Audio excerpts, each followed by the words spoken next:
Hi guys, Mr. Tanner here, back with another Latin lesson for you. In this lesson, we're going to be talking about a brand new tense. So, a bit more on verbs for you. We'll start off with a recap. So, first of all, let's go back to our basic understanding of verbs by looking at this verbs table. We've got the pronouns and the verb endings. You've already learnt this table, but just remind yourselves about OST, mus, tis, und.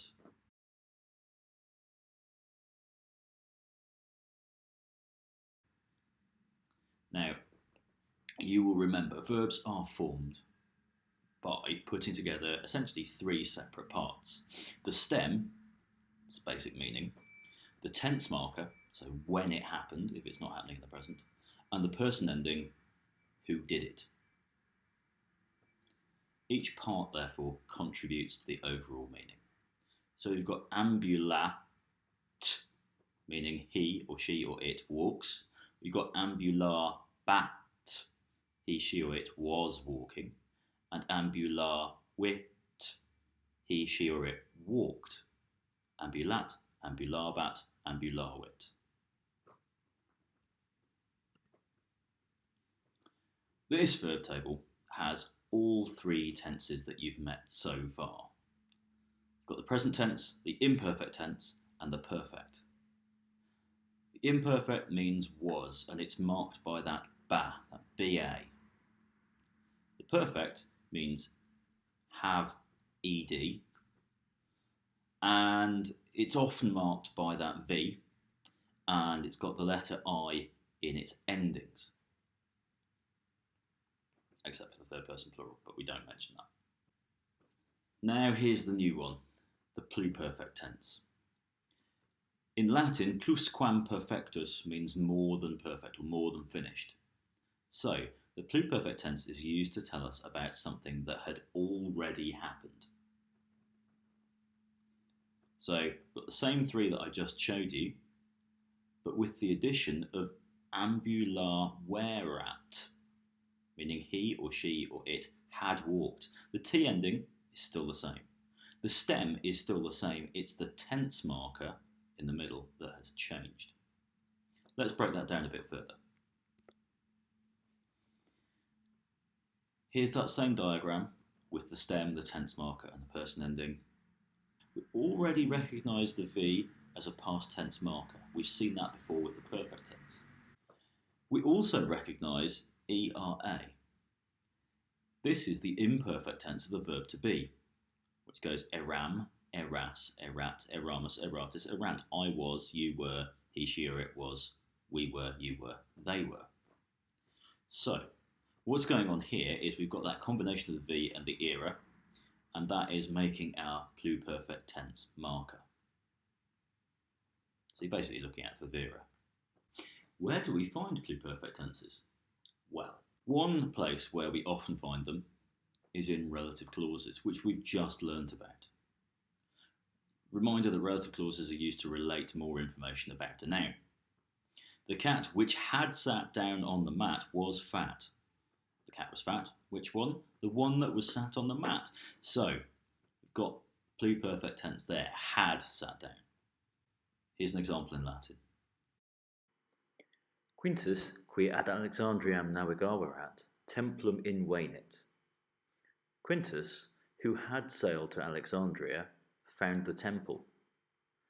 Look at the sequence there. He had sailed to Alexandria first, and then he found the temple.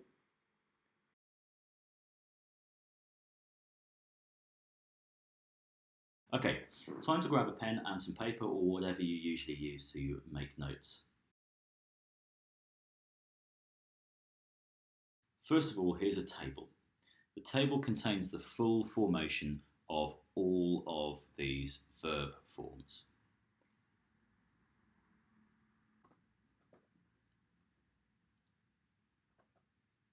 Make sure you've copied that one down and spend some time just absorbing it, because that's really important.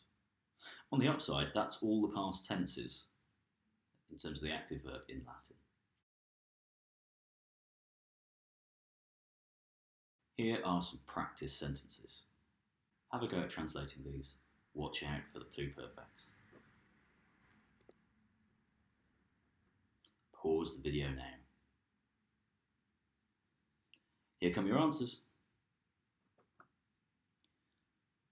Servus qui non dormiverat laborare noluit. The slave who had not slept did not want to work. Salvius villa magnificam emerat. Rufila tamen non contenta erat. Salvius had bought a magnificent villa. Rufila, however, was not satisfied. Servi pecuniam quam in vir invenerant, domino tristi tradiderunt. The slaves handed over to their sad master the money which they had found in the street. That's quite a tough one. It's got a combination of nouns and adjectives, it's got a relative clause, it's got a pluperfect in it.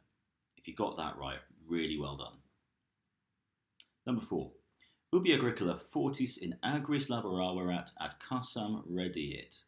When the brave farmer had worked in the fields, he returned to his cottage. Ego fundum inspicere volo clamavit dominus qui in equo ad venerat. I want to inspect the farm, shouted the master who had arrived on a horse.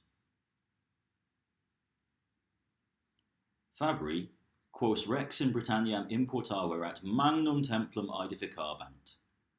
The craftsmen whom the king had imported into Britain were building a big temple. Bregans dixerat, vos qui in villa laborabatis eratis felices. Bregans had said, you who were working in the villa were lucky. Number 8. Cana ingens, quam coccus in culina paraverat nos delectabat. The huge dinner which the cook had prepared in the kitchen delighted us. Well done if you got those all right. So, now we can define the pluperfect tense, and we can explain the formation of the pluperfect tense, and how to spot and translate all 3 past tenses. I hope that was helpful to you. If you did find that video helpful, please do consider leaving a like or subscribing to the channel so that you get notifications of when new videos are released. Bye for now.